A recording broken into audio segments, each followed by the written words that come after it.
Alright, man, welcome to another episode. Of course, freaking helicopter flowers right here.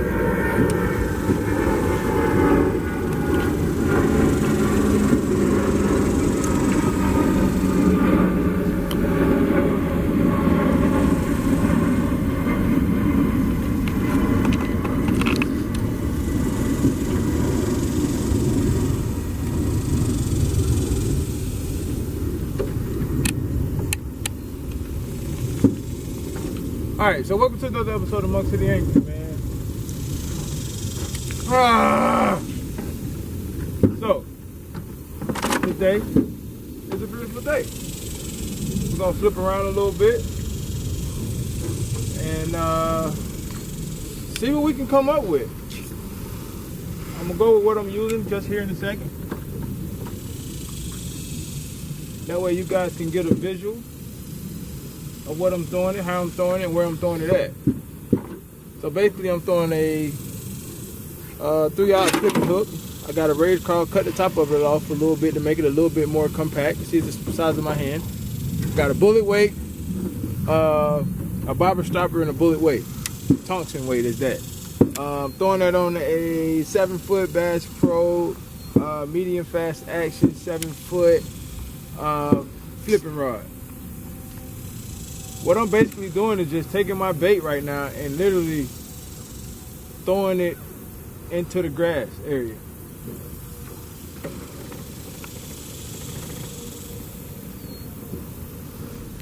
That's all I'm really doing. I'm just flipping, finding different spots in the area over here and just tossing my bait into it.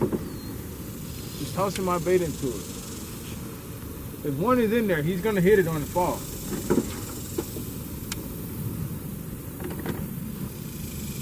If we can find one in there, he's gonna hit it on the fall. I'm gonna go down inside this line a little bit. Let's see if I can connect with one.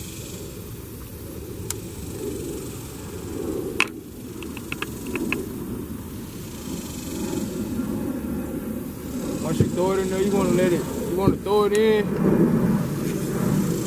Let it go to the bottom, roll you out a little line. Pop it a couple times. If you don't get a hit right away, you want to go ahead and take your bait out of there. Find another spot to pitch into.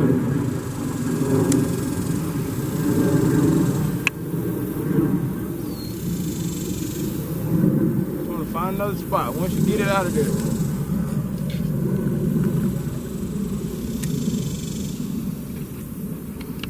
Every little hole, every little deep cover, everything that covering water, you want to try to flip that bait right over in it. Some people may say it's considered fishing a little faster. I don't think so. I think it gives me a lot of pitches. I have a lot of different spots I can kind of throw it to. And it's really just picking and choosing. Being really precise with your points.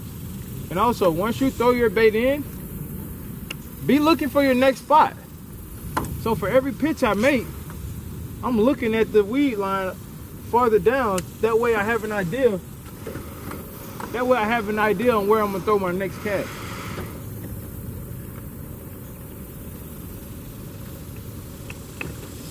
See, I threw it there. I already know my next cast. I'm coming to that edge right there, up there on that point.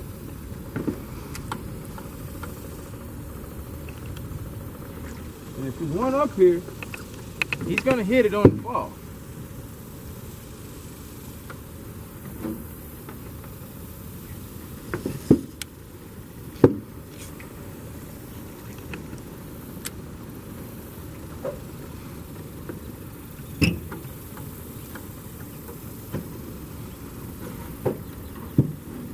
See, if you guys notice, if you look into like all this deep cover, as it get closer to the shallow ends, it gets darker. What that tells you is that it's a lot of shade underneath there. Right now it's probably about 80 something degrees here in Texas right now, and they're gonna be tucked into that shaded area. I've caught maybe 4 today so far, and all 4 of them has been caught underneath this weed area.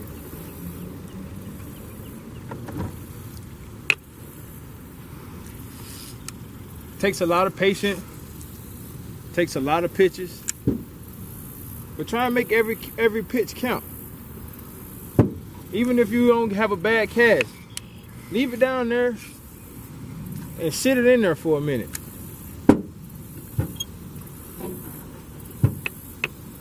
You never know. I always tell people when you're fishing, man, it's like playing sports. You gotta expect the unexpected play at the unexpected time. You never know when that basket hit. Any minute now. But you gotta believe you're gonna get that bite. See if I can connect with one real quick.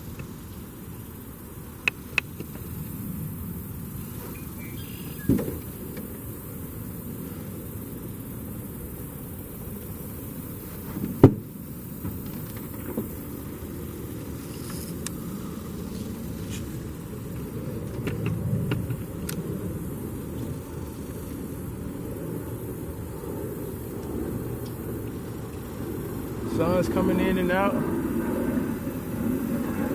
don't really know.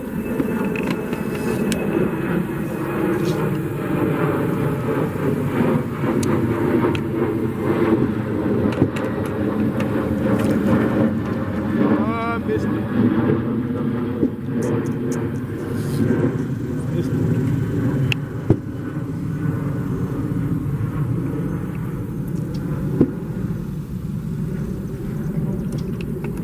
So,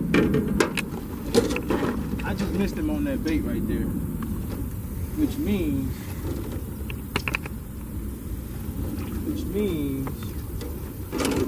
I still catch one right there.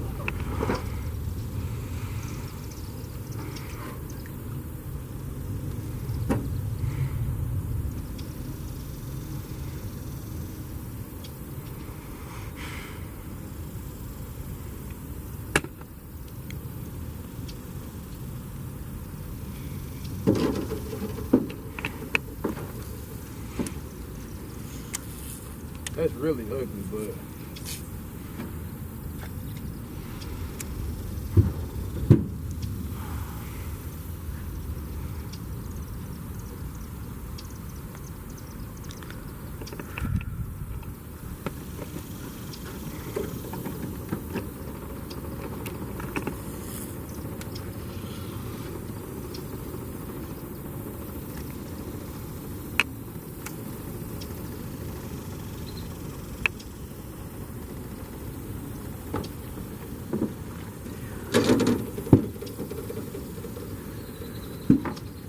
yeah, so I missed one just then.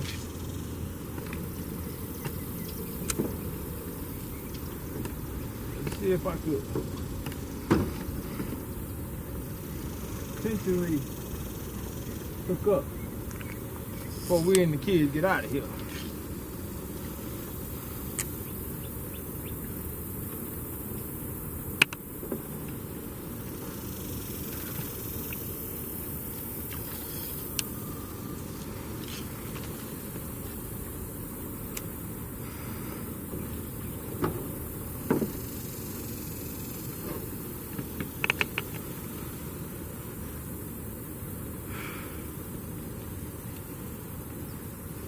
I'm gonna try and get one real quick.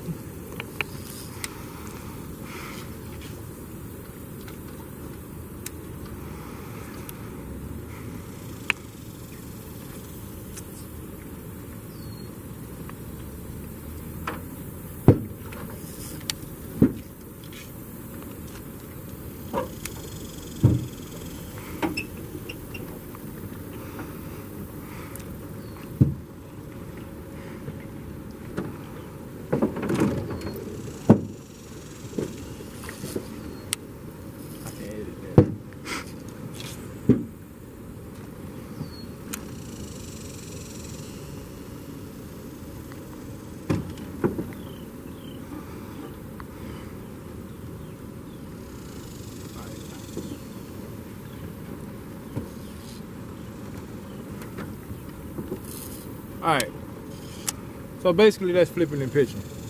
I let it got kind of hot out here right now. Probably would be a late afternoon bite at this point.